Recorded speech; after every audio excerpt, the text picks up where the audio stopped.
Melania Trump is hiding from me. No, she's avoiding you. Yes. And how do you know that? You begin with the fact that it's quite unclear how to sue the First Lady of the United States. There's not a lot of models for this. And then, obviously, it's quite unclear how you serve a subpoena on someone who has one of the most elaborate security details in the world. Michael. Joanna. I wish people could have seen you come into the office this morning dressed as Nanook of the North. Well, it was very, very cold when I left at before. Nevertheless, 6:30 this morning. You looked like someone from Alaska. I mean, you could raise your leg to show people your snow boots, which I couldn't stop laughing at, and you had a hat on, and then you had a kind of bear skin of a coat. Yeah, no, it's. I'm ready. I'm dressed for all possibilities, all occasions. Just tell me, I got the wardrobe for it. Okay, well, there's a lot of occasions coming at us today because we've got the Melania premiere. And we need to know the update of what's happening with you and Melania. We've got the Epstein files this week, which we need to talk about. We've got Mark Burnett pleading with Donald Trump not to drop his address in the middle of the Survivor finale. In other words, because we have the president's address, which is key, that comes before the drop of the Epstein files. Right, and the distraction, pay no attention. Right, distraction, the kickoff of the midterms, essentially. We've got 2 engagements to celebrate, and we've got potential war in Europe. So we have a lot to get through, and we have the economy. Cratering economy, and everything feels expensive. You have a daughter. How many dolls are you buying her? Between 2 and 30, where are you? Well, alas, my daughter is 10. So that you enter a new phase in which it's not good enough to buy dolls anymore. You have to buy technology. Oh, you have to buy technology. I was thinking at 10 you would be peak doll. No, I think peak doll was like 8. Oh, and now okay. we're moving into preteen. Oh my God, she's going to need a phone, and then preteen she's going to find out what you do for a living. She's going to be searching for you.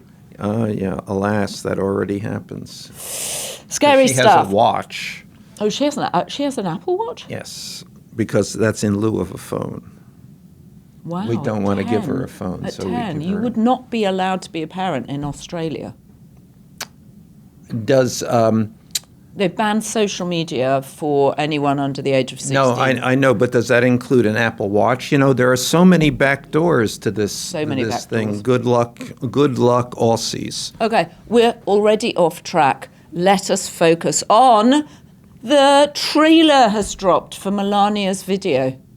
And it is quite extraordinary. Well, extraordinary is exactly what we would have expected. Well, go on. It's Melania. It's Melania as Melania. She is the personality. She is the wondrous life of Melania and keen wit. Yes. Well, the wittiest thing she says is when Donald calls her and says, "Did you see it? Did you see it?" And she goes, "Hello, Mr. President. Mm-hmm. No, I will watch on news." Yes. Which immediately does she call him Mr. President? I think she does when she's winding him up. Or he probably likes that, right? Or more to the point, with Brett Ratner behind the camera there, this is entirely a setup. Oh, okay. Let's do this. Let's do a little routine here. I mean, she is, remember, an actress. I mean, not a successful one, but she was a model. Well, she was a model with the hope and dream of becoming an actress, and she has played several completely irrelevant parts. And now she's playing the part of First Lady. Yes. But it was sometimes absentee First Lady. But this movie is making it as if she's actually our First Lady. And I suspect it will make her out to be the biggest First Lady who has ever been the biggest First Lady. So big, huge First Lady. I'm not very good at doing Donald Trump, but I couldn't resist that. And very passive aggressive to say when he says, "Did you see it?" She goes, "No, I will watch on television." Yeah, no, I think this is going to be very much about her separate from him. Right. Right. Well, and we know she's got $40 million. So that's good to start the divorce. $40 million plus 70% of the back end plus 100% of the $10 million sponsorship hits she's selling. I will say that on YouTube, she had less viewers watching the trailer than we have when we drop a new episode. I'm very mindful of the numbers, and I was surprised that it was as low as it was, given how much MAGA love her. When did it drop, do you know? Yeah, it dropped this morning. We're recording this on a Wednesday. It dropped this morning. Okay, we'll keep track of that. And she had 4,000 views now, in and the this first is hour. the other thing that should be an interesting note from this trailer is that this opens in theaters. I mean, remember, this is an Amazon project, so it's a streamer's project. But unlike most streaming projects, it's not opening on the streaming platform. Right. It's opening in theaters worldwide. Worldwide. I wonder how many theatres, and obviously we're going to organise a trip from the office, but the minute it drops on Amazon, we have to have a watch party. In fact, we should probably go and see it together the minute it opens and give as quick a review as we possibly can. I think we should interview people on the movie line. Oh, that's a good idea. Well, there may You be think it will be around the block several times? Oh, for sure. Yeah, especially in New York. We're going to meet her biggest fans. Her biggest fans. It's almost hard to imagine But her it's almost fans like, in Manhattan. I do think it's maybe the ladies who lunch. The ladies who... I think there are a lot of Melania's friends here because we know Well, that then, she's... yes, those are the people who would be lining up, because I don't think that there's other First Lady fans who don't know her. But maybe I'm wrong. Well, we're going to get to know her much better, obviously, in this movie. And Brett Ratner, who's out from beneath the crushing Me Tooism of his 2017 days. Brett Ratner back in business. Back in business. And Paramount, we can wind this in. So Paramount, oh which my God, is... what if they've had to commission Fast and Furious? Are those his movies, or is it Rush Hour? Rush Hour. It's Rush Hour. What if they've had to commission Rush Hour 4 unnecessarily? Because their bid has fallen apart for Warner Brothers, or at least Warner Brothers has rejected it. Yeah, no, they have still. This is their plan. They have this, an audience of one. The President of the United States can essentially give them this deal. And again, so Paramount and Netflix are both bidding for Warner Discovery. Right. Warner's favors Netflix and has approved that deal. Paramount, which is owned by Larry Ellison. Owned by the Ellison family. It's run by, financed by Larry Ellison, run by the second richest man in the world or some such, and run by his son David. And they have made a hostile bid for Warner. So they go directly to the shareholders and say, our bid is better than the Netflix bid. Vote for us. And part of the rationale is the Netflix bid is never going to get through because Trump and the FCC are going to block it, but they will approve our deal because they like us better, because we are supporters of the president. And on top of that, we have given Brett Ratner, the First Lady's filmographer. What should we call him? I mean, he's he's the still director, a director, but even so, it seems like he is in her service. So it's interesting. I hadn't put this together before, but the first richest man in the world, Elon Musk, obviously ran Doge. Second richest man in the world at the moment, who I think is Larry Ellison, is scrambling to get TikTok and Paramount. Third richest man in the world, I think at the moment, is Jeff Bezos, doing the Melania documentary. Yeah, no, and we should do a separate thing. Trump and the billionaires. Yep. I mean, very key. I mean, it is certainly a underlying theme, and it may be an overriding theme of the Trump administration. It is an administration for billionaires. And serviced by billionaires. Yes, including Donald Trump, who, if he wasn't a billionaire before, There was always doubt about that. Certainly has become one now, since he has come into the White House for his second time around. Okay, so Melania, tell us where you are with your case. I am. You've been promising an update. As viewers of this podcast perhaps know, suing Melania. I am suing her because she threatened to sue me for $1 billion because I talked about her relationship with Jeffrey Epstein, which is the last thing she wants to have talked about, especially because this documentary project is coming up, which she has so much money at stake here. And I dare say we are not in this documentary going to hear the name Jeffrey Epstein. But let me evoke the name Jeffrey Epstein. Epstein.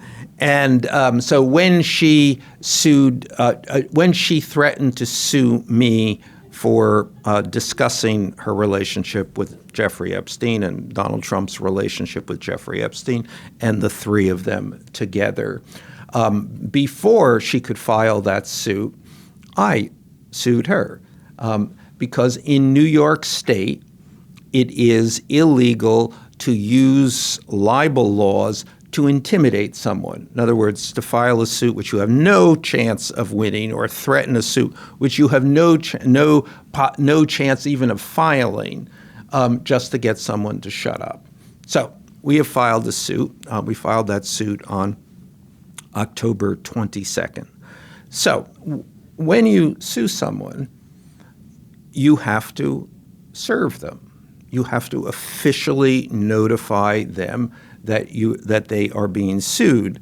And it's a very formal process. And if you get your service wrong, your suit can be thrown out on that basis. So, which is why often people who know they're going to be sued hide from the process servers. So this is someone actually physically turns up and gives you an envelope. Yes, you have to. Yes, I've had that happen to me. Yes. I mean, there's a very, very clear procedures for this of how you have to do it, who does it. I mean, it's kind of ritualistic, but at the same time, it's they hold you to it. You got to do this.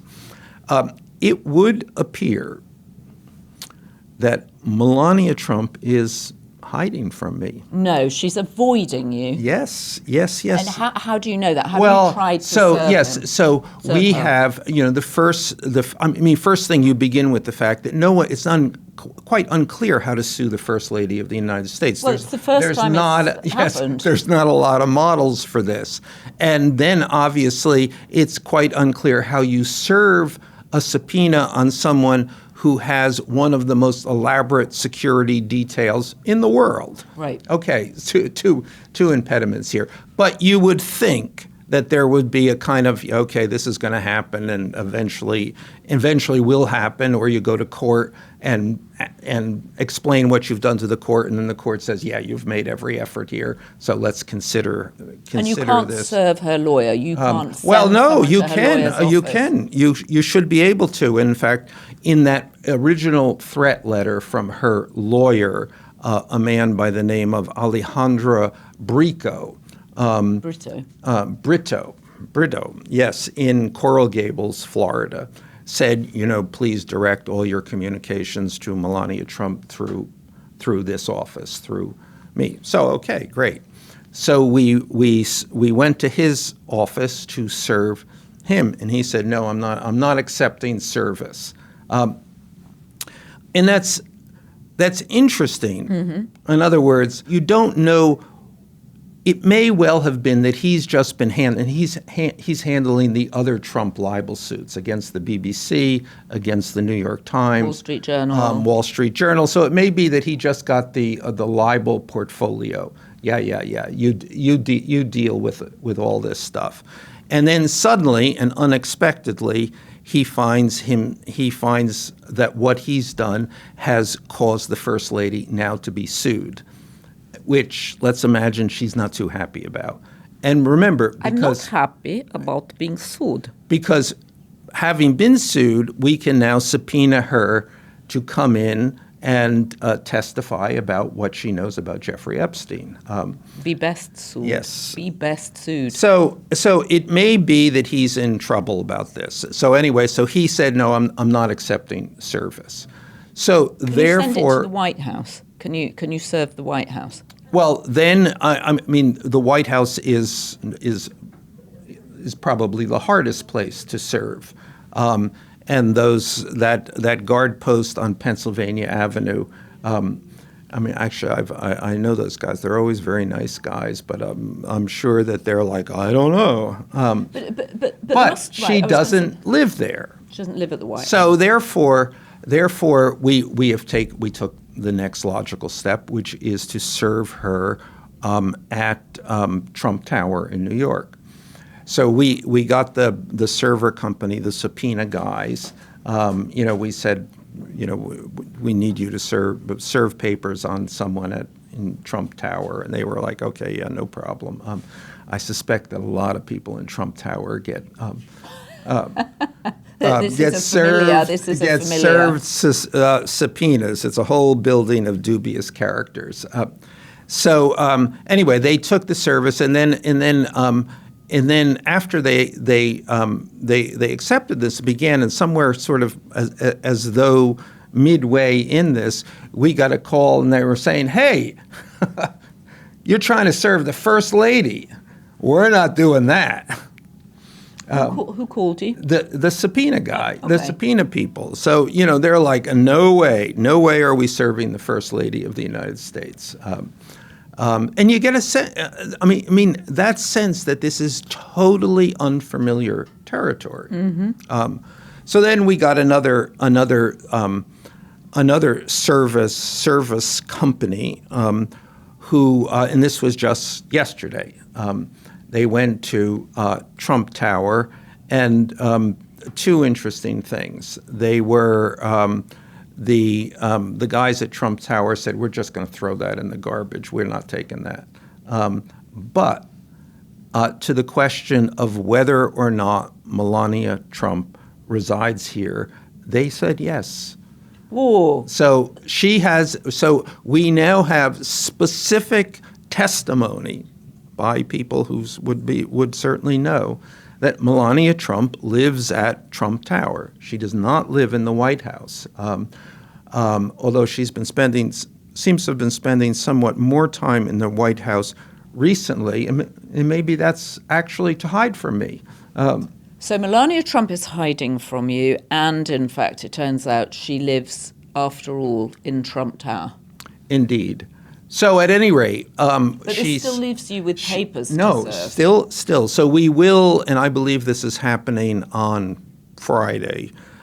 We go into court and explain what we've done, and then the court. And this is pro forma. I mean, you're essentially just filing papers. I mean, the court is going to say yes, you have made all the possible efforts that you can. So why they would be hiding, why they would be putting up this effort is unclear. But anyway, she will be served by the end of this week. But isn't this what Trump always does? Delay, push. Yes, right. Yes, just the Trump. So she'll be served on the day. You'll go to court on the day the Epstein files are, in theory, released, whatever they contain. Yes. Well, this is very exciting. So 2 days after her trailer drops, she'll be the first lady to be sued officially in court. Or the next stage of the case will go ahead. Yes, and she will have to testify, and she will have to answer questions about her relationship with Jeffrey Epstein, and perhaps we will schedule that for the day the documentary opens. The day the music died. Oh, Melania. Well. Oh my goodness. Oh, to be the first lady. But let me just say that I have an account of this, and I must say, an amusing account. Oh, you mean you're writing it? Is this going to be your next book? No, this is just a dispatch, a Melania dispatch on my Substack page. Delicious, delicious. All right, so Donald Trump is addressing the nation this evening, and Mark Burnett, his old producer from The Apprentice, has called the White House. This is because this evening is the it's the finale of Survivor. It's the finale of Survivor, right? The finale of Survivor. Right. So this is a big deal. If you're the producer of a television show, and especially if you're Mark Burnett, who has gets the lion's share of the revenues from this television show, you're really unhappy if anything comes around disrupt that. How out of touch are you as a president or the team around the president to not know it's the finale of Survivor? Because also the president's going to want good ratings for this, and that's not going to help. My money's on Survivor. Yeah, I don't know. I mean, I think that he doesn't. I mean, first thing, I'm not sure that that's true. This is going to be. I'm assuming all three networks are going to carry this. Mm-hmm. So he's not going to be competing with Survivor. Survivor is either pushed off the air at that moment in time or delayed. I mean, I don't know how they or interrupted. Maybe they interrupted. Right. But he has all three networks. This is as though the old days. Well, four if you count Fox News. Well, that's not a. Oh, it's cable. Yes. Cable. Okay. I'm sure it will be carried by MSNBC and it's all. But nevertheless, it's wall to wall. You're going to get the president of the United States because he's called up the television world and said, "Here I come." Now that's interesting in itself, because given all of the competition in the television world over the last quite some time now, and certainly the last the Biden presidency and the Obama presidency, when they called up the networks have said, maybe not. This didn't used to be true in the old days when the president called everybody preempted. Yes, right, of course. But now with cable and what's that? Why do we have to do this? So it's interesting that he seems to have gotten that traditional regard, and that may have come about because he threatens all these networks. If you're not his friend, you're his enemy, and he goes after you. So everybody's like, okay, sure. Well, and ABC and CBS have already had big settlements with him: $15 million, $16 million. Yeah. No, so and of course, in the old days. You called up the networks because you had something important to say. It might appear now that he has nothing important to say. Of course, we don't know this because it hasn't happened yet. But all indications are that he has commandeered the networks to tell the country what a great job he's done. I was thinking it might be a pronouncement about Venezuela, but according to The Hill, it's an up sum of the year and how great the year has gone, and then looking forward to an even greater year for 2026. I think that one of the ways you can read this as the launch of the midterm campaign. I mean, depending upon how you see this year has certainly been a dramatic year. But whether or not you see it as a great year or an utterly failed year is, partly what the next election will be about. But isn't this also about just the Epstein files are due to arrive on Friday? Yes. Well, that is the other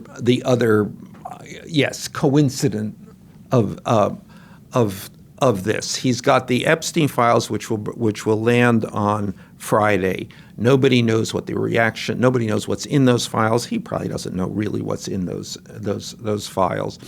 And his chief of staff in that Vanity Fair interview has already corrected his version of what's in these files.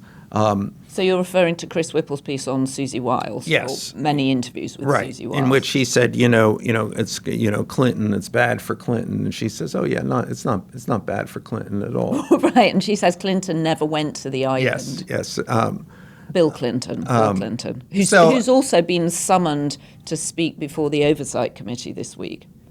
I mean, actually, he's due to speak tomorrow, or they've requested him to speak tomorrow, but he's been, trying to push that off. Right. Which I'm assuming he'll succeed in, but maybe not. All right, so distraction, Epstein, and then some happy news, 2 engagements, not 1, but 2. Don Jr. to Bettina Anderson. Thoughts? I kind of miss Kimberly Guilfoyle. Well, she's in Greece now. I have to go to Athens to see her. Kimberly Guilfoyle, to me, is one of the great Trump personalities. Well, and to be fair, just to remind people, she was Don Jr.'s previous girlfriend, having... Fiancé. Okay. Having amazingly been married to Gavin Newsom when he was mayor of San Francisco. How she crossed the aisle, I do not know. Well, she crossed the aisle. She was a prosecutor in San Francisco, right? But she wanted to be on television, and she did a lot of local television, and then she got the call to come to Fox News, and that was what Roger Ailes always liked. He liked 2 things: women who looked a certain way and who were prosecutors. It's just a weird mix there. Megyn Kelly was a prosecutor. Yes, weird. But anyway, she came. She went to work for Fox News and changed her politics utterly. Well, she changed her politics. She changed her face. She changed her hair. I mean, she went full MAGA. Do you remember when she did that, yelling at the RNC, "The best is yet to come"? I do. And then she got a series of higher and higher profile boyfriends, and including, remember the 11 days. I mean, he's a friend of yours, and he's sometimes a friend of mine. The 11 days of Anthony Scaramucci. Well, that was She went out with Anthony Scaramucci. Didn't you know this? I didn't know that. Oh. I didn't know that, but I do remember meeting her at a dinner in Connecticut when she was with a boyfriend. It was post Gavin Newsom, and I said, "Oh, hi, what do you do?" to him, and she said, "He's the best Porsche salesman on the whole of the Northeast coast." I see. Now, I attended Roger Ailes' funeral in Palm Beach. Memorably caught in your book, The Fall. Yes, and this was in the spring of 2017. This was when Sean Hannity wouldn't let Laura Ingraham. Was it Laura Ingraham? Laura Ingraham. Wouldn't let Laura Ingraham on his plane because she was so drunk he was frightened she was going to vomit. Yes, exactly. And these are the sort of details we like from you, Michael. Well, I have another detail that Kimberly Guilfoyle was on this flight, and she was in Widow's Weeds. And as my wife, who was on the flight, observed, and in Widow's Weeds, without underwear. Commando. What do you mean she was without underwear? Well, she was, what can I say?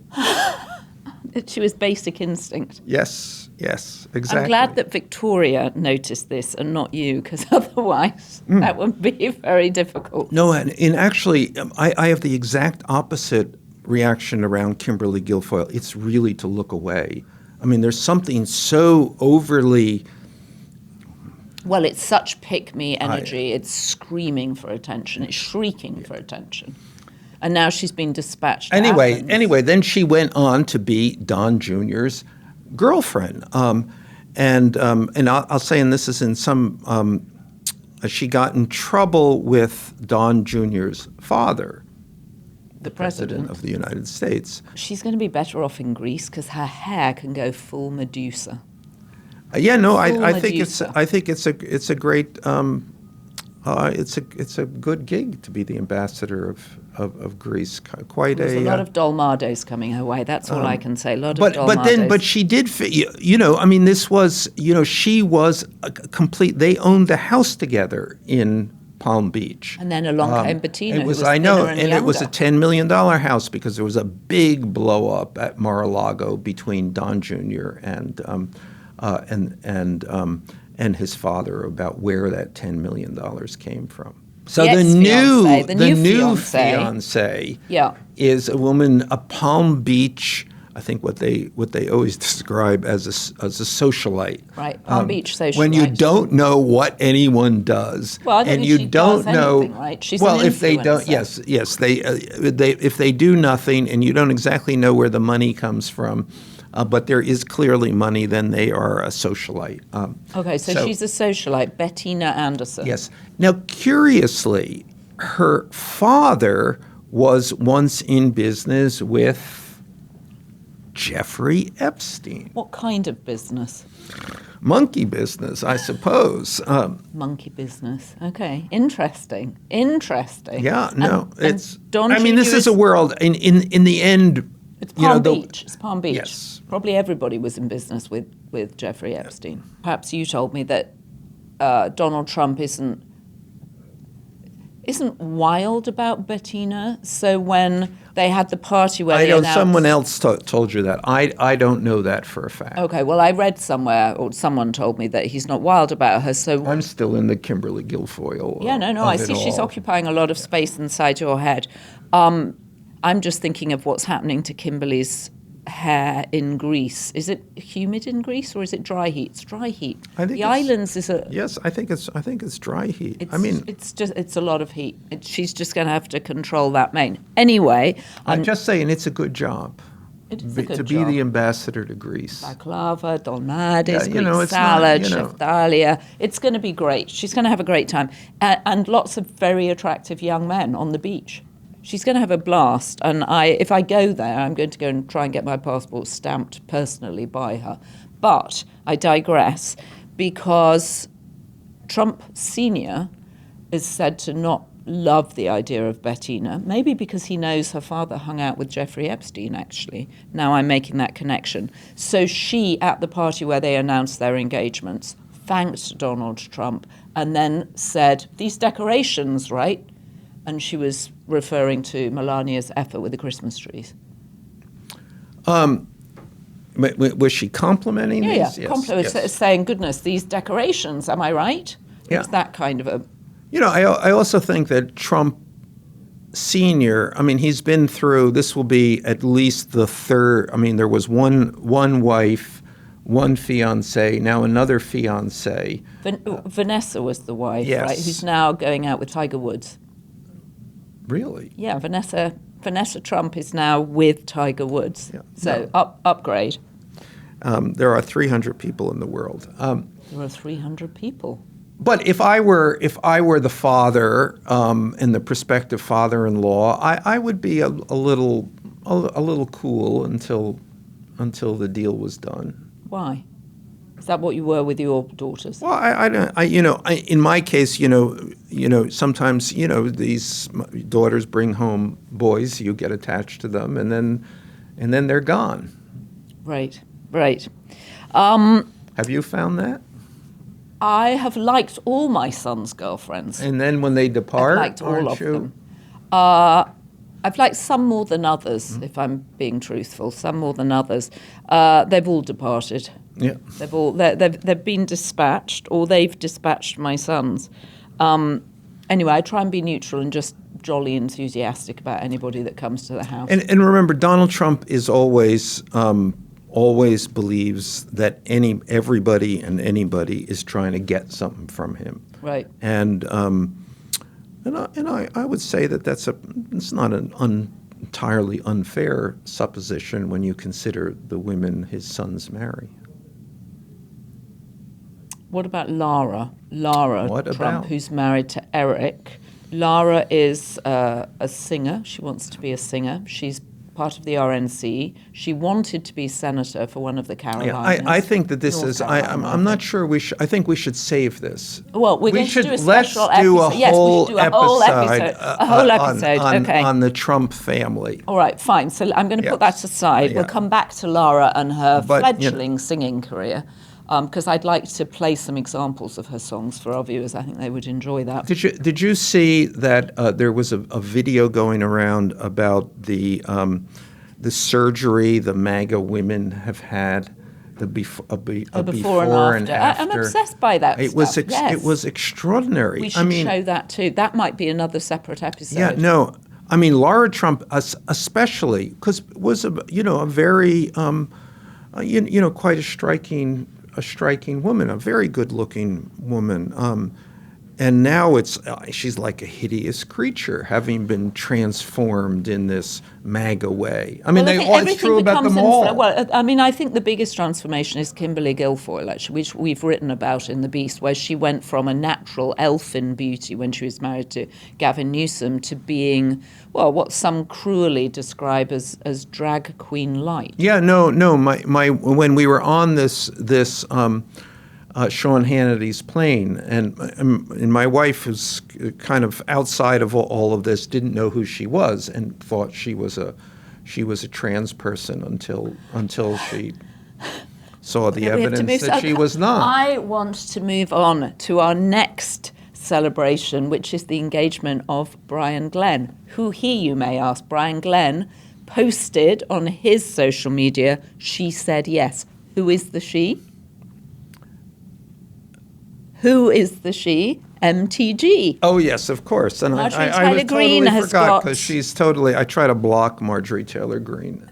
Well, no, you shouldn't she's block very her now. she's very hard to block. She's hard to block. She forces herself back in there. She's forced herself back in there.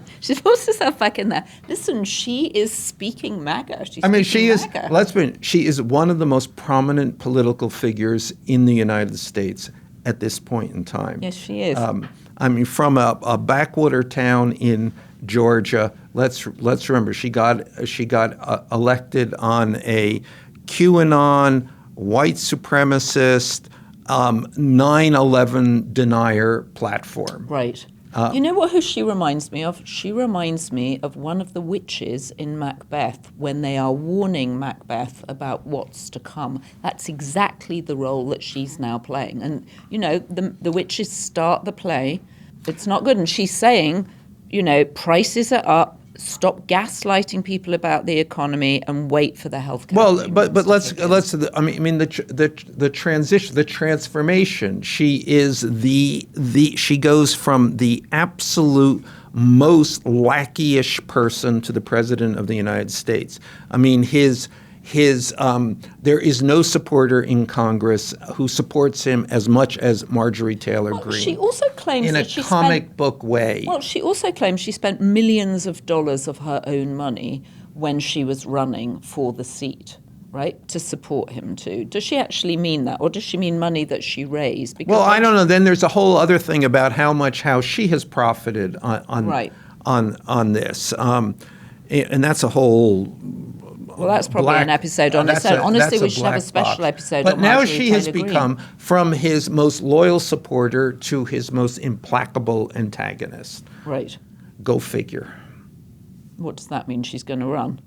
No, it just is go figure what is the nature of these people. How does that happen? I mean, it doesn't happen, actually. I mean, yes, people have... In politics, you have disagreements, and you might distance yourself from someone who you otherwise have supported. But the incidence of people going from absolute support to implacable opposition are few. Well, I think that's called a reverse J.D. Vance. If you think about J.D. Vance calling Trump the new Hitler, and then, as Susie Wiles said in her interview in Vanity Fair, that she thought his move to Trump was essentially political. And you raised the point earlier today when we were talking that, in fact, Susie Wiles used to... Yes. So what no one has pointed out, people have sort of pointed out that this probably indicates a partiality on her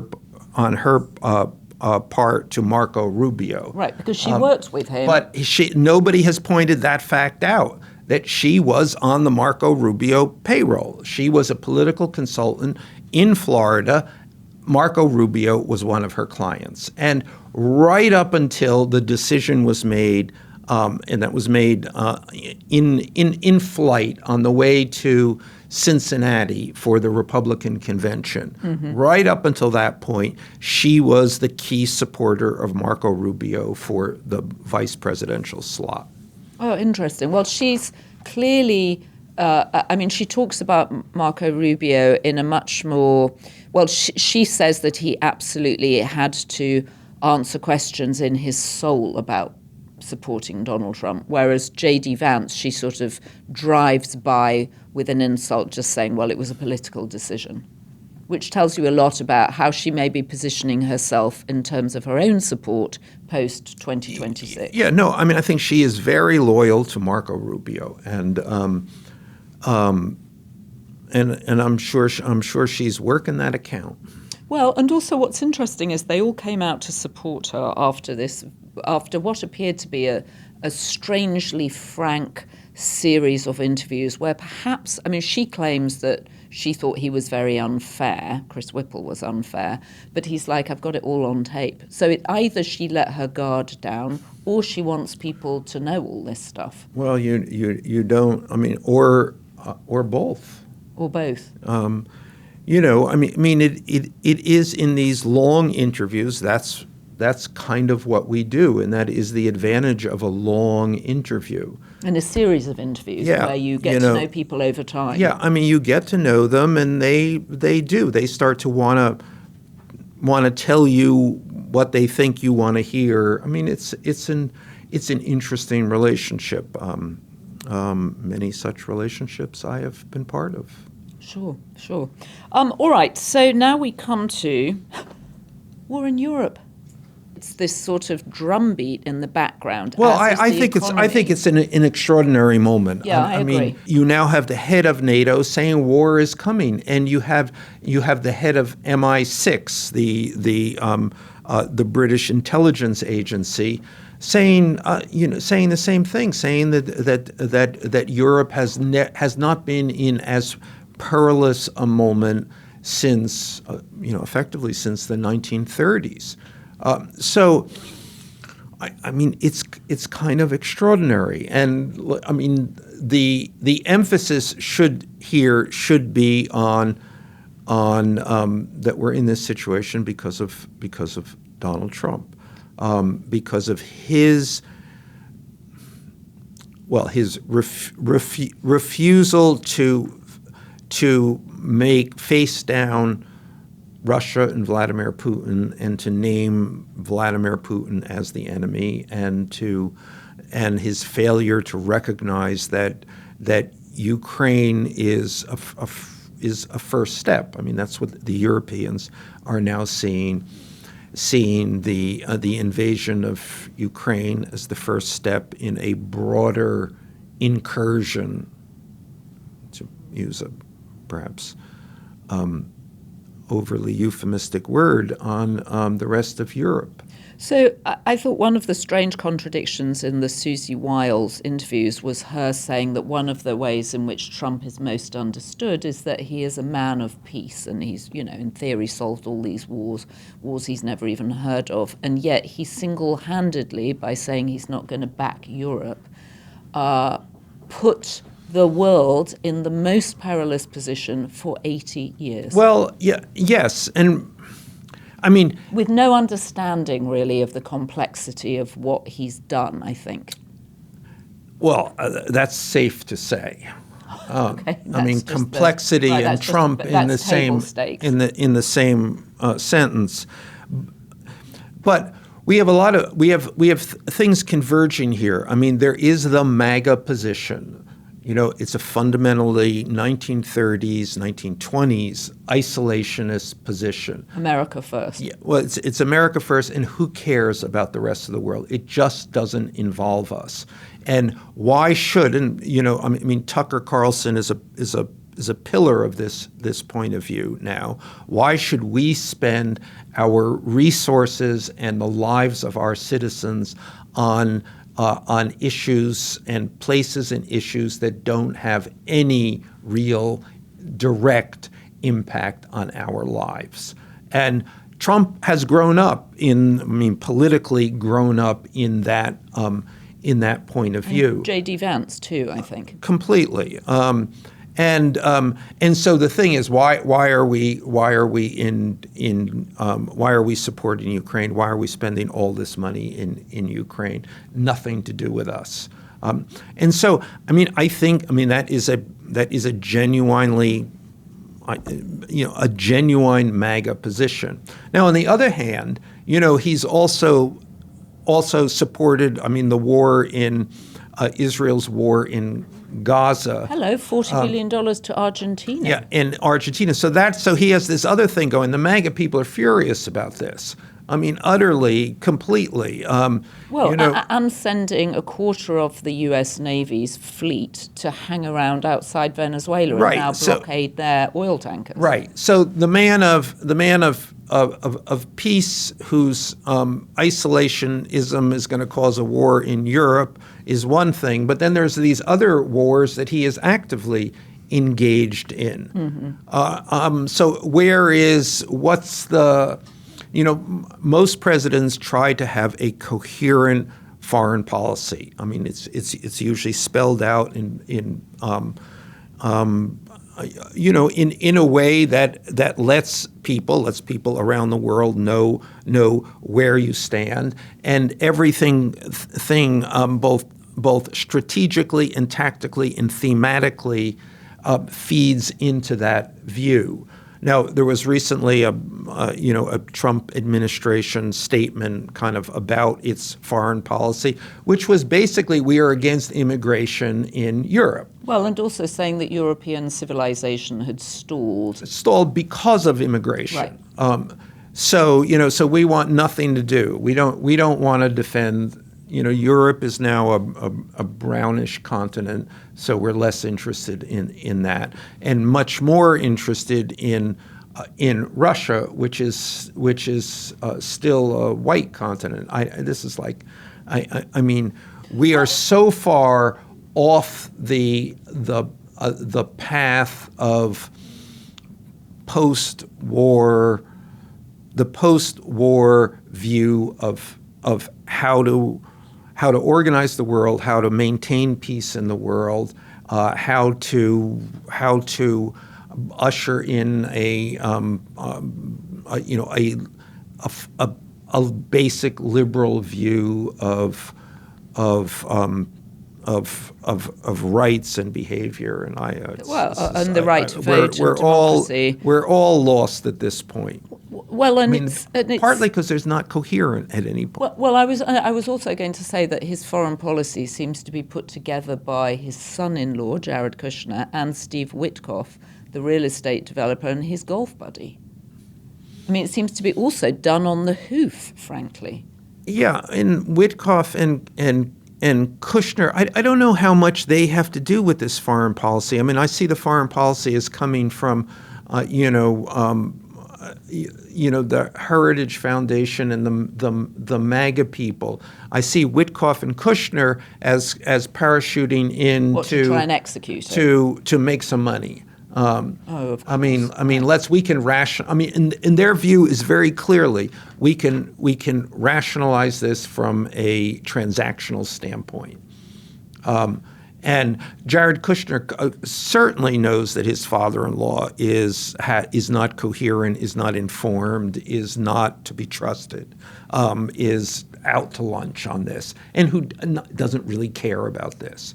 And Kushner's view is that he's I'm the ultimate realist, and I can arrive anywhere and I can get a good deal for theoretically for the United States, but also for Jared Kushner. Right. So one question, we know that it's been hard work for Putin to do what he's done in Ukraine. Do we realistically think he can roll into Poland and other Eastern European countries and on up the continent, given how he's taking in theory, he's taking a beating at home because so many Russian lives have now been lost. People don't understand why they're at war with Ukraine, even given the Russian media. Well, people have VPNs now. There's much more Western media getting into Russia. Yeah, I mean, I think it's totally valid. But does he, the fact that he would have thought that he could do this in Ukraine, and seems to brush off the fact that it may cost him 1 million lives, would seem to indicate that a rational view of this is not top of mind for him. Right, and they've certainly been sending over drones. They've been sending out flyovers over European states to start unnerving them. I mean, I think that he looks at this as a war of attrition. As a war of attrition. Well, it may end up, ironically, as Donald Trump craves the Nobel Peace Prize, be his actual legacy, war in Europe. Yep. And as more and more right-wing governments come to the fore and right-wing political movements in Europe, and those are basically more and more aligned with Russia. So this is a bit of a gloomy note. What about more emails, please, to Shalom Barones, the new architect of the East Wing, who it looks like may have been given the go-ahead to get cracking? No, I didn't read it as that way. What did you read it as? Well, I read it as though they could continue some construction activity on this. I'm sure they went in and said to the judge, if we don't do this, it's the winter is coming. I don't know. But there is still, I think there are a whole set of impediments before they're going to be able to go ahead with this monstrous project. Okay, well, it's the People's House. If you want to make your thoughts known, the email is inquiries, or I say inquiries, but you say inquiries, spelt with an I, whereas I would have spelt it with an E. Is that just an English spelling? Yeah. Oh, it is? Okay. That's one I get wrong all the time then. Sorry. Inquiries with an I at sbaranes.com. SBARANES.com. Make your thoughts known. And this is, to be clear, the new architect for the ballroom or convention center that is going to be attached and going to overwhelm the White House. The first architect has was nowhere to be found. He has run from this project. Right. I think James McCleary has, as the terminology is these days, stepped back from the project, much in the way that Larry Summers stepped back from various duties, his board work at OpenAI and his Harvard teaching. And now I see today 2 female students who videotaped him saying how difficult it was for him to address the classroom that he was addressing, but he would be continuing to teach. They leaked that video to various media sources. Now Harvard has launched an inquiry into them, which seems to me all wrong. Really, why? I think it's interesting that Larry Summers sat there and said, this is very difficult for me to sit here and address the class. Yeah, Well, it's not all about Larry. This is some guerrilla action by a couple of students who are not students, who are not supposed to be in the class. I mean, the whole set of rules that they seem to have violated. I'm looking forward to Harvard's own inquiry into Larry Summers. But as Nell Scovell wrote, never had an economist so clearly brought his discipline to bear as his decision not to buy his girlfriend or the woman of his affections a gift unless she was going to put out. He wasn't going to buy her a gift if she wasn't going to come with benefits. The ROI was not going to be good, was his point. The ROI was not going to be good. Jeffrey counselled him. It's a transactional world.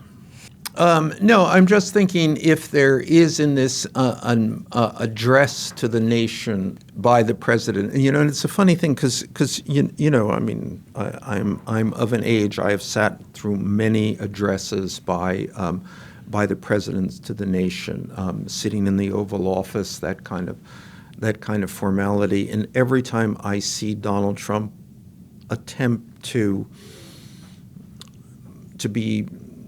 step into this role, it's kind of flabbergasting. So he must love it. He must absolutely. It's the peak for Trump, isn't it, of sitting behind the desk, addressing the nation with all those flags. Yeah, and and we've talked about this before. When I've seen this many times in the Oval Office. He sits in the Oval Office, and the Oval Office is filled with an enormous number of people. Really bus station-like.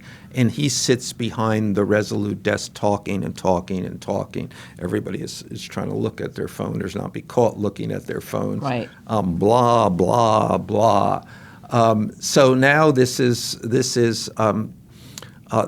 the nation. And do you think Melania will be watching? Did you watch me? Did you watch me? No, I will see on news. I will see on Be Best News. Yes, I'm sure that she will not be watching. And also, these addresses to the nation are usually quite brief. Well, I was going to say his press conferences are often very long. Yes, no, he can't stop talking. It's actually the people around him, and when on the whole issue of his age and senility, they say, but he can talk for hours. Well, in fact, whenever you go to visit a relative in an old person's care home, there is always someone in the corner talking, right? And think of the poor Cubans who used to have to listen to Fidel Castro, who could talk for 7 hours. He would get up and talk nonstop for 7 hours. Yeah, and need I recall the Chancellor. The German Mr. Chancellor. H, yes. Yeah, I thought you were going to refer. I thought that's who you were. Yes, who was famous, and Stalin famous for going on. Going on and on and on. And when Stalin went on and on and on and on, they wanted him to continue to go on and on because that meant you were still alive. This is not how we were expecting to end. Michael Wolff. Oh my goodness. If you have been, thank you for joining us. Don't forget to subscribe to the Daily Beast. Leave us a comment. Don't forget to email esperanus.com about the White House developments. Well, we'll be back to dissect the president's speech to the nation, if indeed it means anything. And of course, we'll be back to dissect the Epstein files. Dropping on Friday. I will see you then. Okay, well, let's thank our special inner circle of Beast. Of high-level members. Tier. It's our Be Best tier of members. Be Bester. Sandra Clark, Methinks, Travels with Carl, to be distinguished from Travels with Charlie, a famous book by John Steinbeck. Andrew Beaver, The Capinator. Harry Clark, who may or may not be related to Sandra Clark. It would be nice to get two people in the same household. We should offer a whole household. We should family membership. Family membership. Yeah. Dawn McCarthy, Daniel Dog Lover. I'll bet he's a dog lover. M. Griner, Fulvia Orlando, Herbie, Andrew Mellor. I think it's Andrew Mellor. I know it probably is, but it's not as mellifluous. Laz Conde, and I'm reading. Laz Conde, Bonzo, Val Love Francisco.